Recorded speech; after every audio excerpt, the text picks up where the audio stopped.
la saltatio ou de l'art du geste, appelée par quelques auteurs la musique hypocritique. Dès qu'on est une fois au fait du partage de la déclamation sur le théâtre des anciens, on en rencontre des preuves dans bien des livres où l'on n'en aperçoit pas avant que d'avoir été éclairé sur cet usage. On entend par exemple distinctement le passage où Suétone dit que Caligula aimait avec tant de passion l'art du chant et l'art de la danse que même dans les spectacles publics, il ne s'abstenait pas de chanter tout haut avec l'acteur qui parlait, ni de faire le même geste que l'acteur qui était chargé de la partie de la gesticulation, soit pour approuver ce geste, soit pour échanger quelque chose. Il était tellement transporté par la volupté du chant et de la danse que même durant les spectacles publics, il ne se retenait pas d'accompagner la voix de l'acteur tragique et reproduire ouvertement les gestes de l'histrion, comme pour en faire l'éloge ou pour les corriger. On remarquera que Suétone emploie ici les termes de chanter et de prononcer comme des termes synonymes en langage de théâtre et qu'il emploie de même le mot de danse et celui de faire les gestes. Cet auteur ne fait en cela que donner à l'espèce le nom du genre. Comme nous l'avons déjà dit déjà chez les anciens, l'art du geste était une des espèces dans lesquelles l'art de la danse se divisait. Notre danse n'était qu'une des espèces de l'art que les Grecs appelaient orchesis et les Romains saltatio. Mais comme les traducteurs français rendent ces deux mots par celui de danse, cet équivoque a donné lieu à bien des idées fausses. Voyons ce qu'on peut savoir à ce sujet. Platon dit que l'art que les Grecs nomment orchesis consiste dans l'imitation de tous les gestes et de tous les mouvements que les hommes peuvent faire. En effet, suivant Varron, le mot de saltatio ne venait pas de saltus, qui signifie saut, mais du nom d'un Arcadien appelé Salius, qui le premier avait enseigné cet art aux Romains. Le témoignage de Varron ne saurait être balancé par aucun raisonnement fondé sur l'étymologie apparente du mot saltatio. Ainsi, l'on doit se défaire du préjugé tiré du nom de saltation et qui porterait à croire que toute saltation tira son origine du mot saltus, qui signifie un saut. On conçoit bien donc que celle des danses artificielles des anciens, où l'on imitait par exemple les sauts et les gambades que les paysans peuvent faire après avoir bu, ou les bons forcenés des bacchantes, ressemblait à nos danses, en un mot qu'on y tripudiait. Mais les autres danses des anciens, où l'on imitait l'action des gens qui ne sautent pas, et pour parler à notre manière, qui ne dansent point, n'étaient qu'une imitation des démarches, des attitudes du corps, des gestes, en un mot de toutes les démonstrations dont les hommes accompagnent ordinairement leur discours, ou dont ils se servent quelquefois pour donner leurs sentiments à comprendre sans parler. C'est ainsi que David dansait devant l'arche en témoignant par son attitude, comme par des gestes et des prosternations, le profond respect qu'il avait pour le gage de l'alliance du Seigneur avec le peuple juif. On voit dans le 79e livre de Dion qu'Elagabal dansait non seulement quand il voyait représenter des pièces dramatiques de la place où l'empereur se mettait, mais qu'il dansait encore en marchant lorsqu'il donnait audience, quand il parlait à ses soldats, et même quand il faisait des sacrifices. Quelque peu sensé que fût Elgabal, il ne dansait point à notre manière dans les circonstances où Dion dit que cet empereur dansait. Il convient donc de se faire une idée de l'art appelé saltatio, comme d'un art qui comprenait non seulement l'art de notre danse, mais aussi l'art du geste, ou cette danse dans laquelle on ne dansait point à proprement parler. Ce que je vais dire le prouvera encore. Suivant Athanée, Téleste avait été l'inventeur de cette espèce de jeu muet ou de danse sans saut et sans pas élevé, et laquelle nous appellerons ici le plus souvent l'art du geste. Nous ne ferons cela que lui donner le même nom que lui donnaient souvent les anciens. Ils l'appelaient souvent chironomie, et ce mot traduit littéralement signifie la règle de la main. Comme l'art du geste se subdivisait encore en plusieurs espèces, on ne doit pas être surpris qu'il se soit trouvé chez les anciens un nombre de danses différentes assez grandes pour maître Meursius, en état de composer de leurs noms, rangés suivant l'ordre alphabétique, un dictionnaire entier. C'était de tous les arts musicaux celui que les anciens aimaient le plus, et par conséquent celui qu'ils avaient cultivé davantage. Ainsi cet art qui enseignait à l'histrion ce qu'il devait faire sur le théâtre, en même temps qu'il enseignait à l'orateur à bien faire ses gestes, s'était subdivisé en plusieurs talents, dont quelques-uns convenaient aux personnes les plus graves. Tous ceux qui ont lu les ouvrages des anciens dans les langues où ils ont été écrits peuvent se souvenir qu'ils ont vu plusieurs fois le mot de saltatio employé en des occasions où l'on ne saurait l'entendre d'une danse pareille à la nôtre. J'espère néanmoins que je n'ennuierai personne en rapportant encore beaucoup de choses qui prouvent que les anciens avaient plusieurs saltations où l'on ne dansait pas. Les auteurs qui ont donné la division de la musique des anciens font présider à leur danse la musique hypocritique. Elle était la même que les latins appellent quelquefois la musique muette. Nous avons dit que son nom venait de lui, d'hypocrite, qui signifie dans son sens propre un contrefaiseur. Mais c'était le nom le plus ordinaire que les Grecs donnassent à leurs comédiens. Le lecteur voit déjà par le peu que j'ai dit touchant cet art que les gestes dont il enseignait la signification et l'usage n'étaient pas ainsi que ceux de nos danseurs le sont ordinairement, des attitudes et des mouvements qui ne servissent que pour la bonne grâce. Les gestes de la danse antique devaient dire, ils devaient signifier quelque chose. Ils devaient, pour user de cette expression, être un discours suivi. Voici les preuves que j'ai promises. Apulée nous a laissé la description d'une représentation du jugement de Paris, exécutée par des comédiens pantomimes qui jouaient sans parler et dont le jeu s'appelait saltatio. Lorsque cet auteur parle de la démarche de ses acteurs sur le théâtre, il emploie le terme incedere qui signifie proprement marcher. En un autre endroit, pour dire que Vénus ne déclamait que des yeux, il dit qu'elle ne dansait que des yeux, et quelquefois dansait avec ses seuls yeux. Aussi voyons-nous que les anciens ne vantent presque jamais les jambes et les pieds des saltatores ou de leurs danseurs.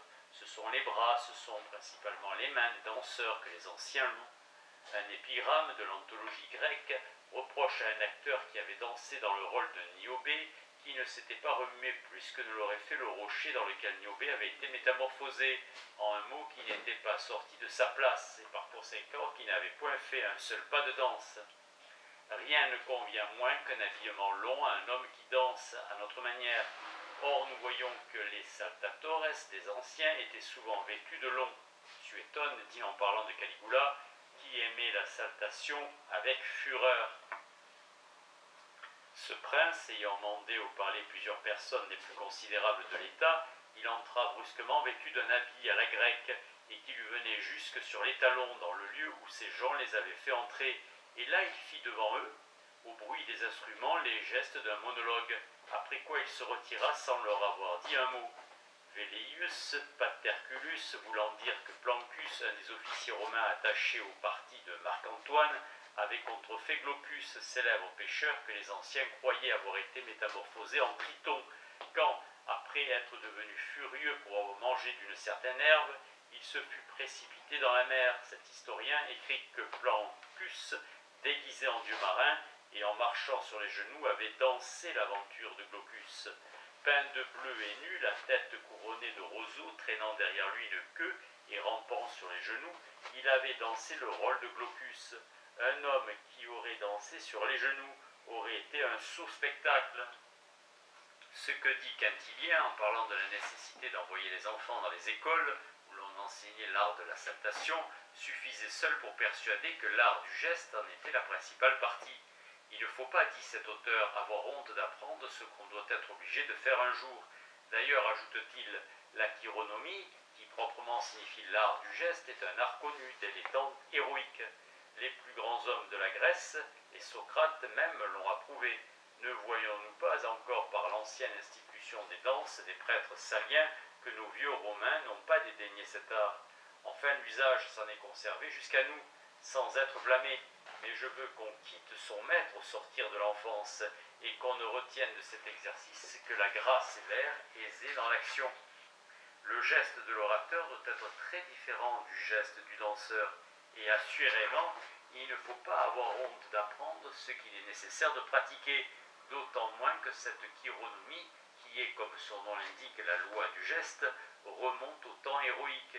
et a été approuvé par les plus grands hommes de la Grèce et par Socrate lui-même, et cela ne semblait pas déshonorant aux anciens Romains. La preuve en est cette danse que le nom des prêtres a fait durer jusqu'à nos jours, et la pratique d'un tel enseignement s'est perpétuée jusqu'à nous sans encourir de blâme. Mais je n'y retiendrai pas mon élève au-delà de l'enfance, ni longtemps dans cette période.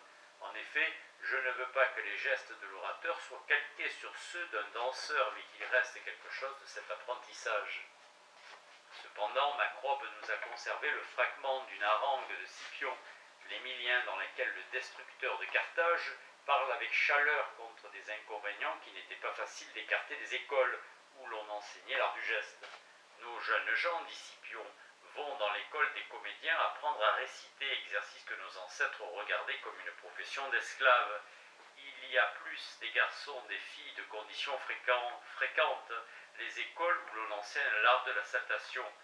En quelle compagnie s'y trouvent-ils? Ils vont à l'école des comédiens, ils apprennent à réciter ce que nos ancêtres ont considéré comme honteux pour des gens de bonne famille. Vont, dis-je, à l'école des danseurs parmi les débauchés des jeunes filles et des jeunes gens de bonne famille.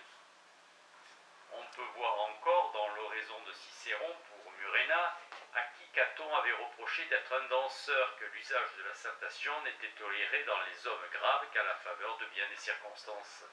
Revenons à Quintilien. Cet auteur dit encore dans un autre endroit qu'il ne faut pas qu'un orateur prononce comme un comédien, ni qu'il fasse ses gestes comme un danseur. Je ne me comporte pas en comédien dans le débit de ma parole, ni en danseur dans mes gestes. Voici, suivant les apparences, une de ces raisons. Les gestes que l'art appelé saltatio enseignait n'étaient point toujours des gestes servant uniquement à donner bonne grâce, et s'il est permis de s'expliquer ainsi, des gestes vides de sens, mais souvent des gestes qui devaient signifier quelque chose intelligiblement, des gestes qui devaient parler. Or, les gestes significatifs sont de deux espèces. Les uns sont des gestes naturels et les autres sont des gestes artificiels. Les gestes naturels sont ceux dont on accompagne naturellement son discours et dont on se sert en parlant. Ce geste qui, pour user d'une expression poétique, parle aux yeux, donne bien plus de force au discours. Il anime à la fois et la personne même qui parle et celle qui écoute. Qu'on empêche un homme vif de gesticuler en parlant, son expression devient languissante et le feu de son éloquence s'éteint. D'un autre côté, l'orateur que nous voyons et que nous entendons en même temps nous remue bien davantage que celui dont nous entendons la voix, mais dont nous ne voyons pas les gestes. Mais il est rare que le geste naturel signifie quelque chose distinctement, quand on le fait sans parler. Cela n'arrive même qu'en deux cas. En premier lieu, cela arrive lorsque le geste naturel signifie une affection, comme un mal de tête ou de l'impatience, mais le geste naturel ne suffit pas même alors pour donner à connaître les circonstances de cette affection.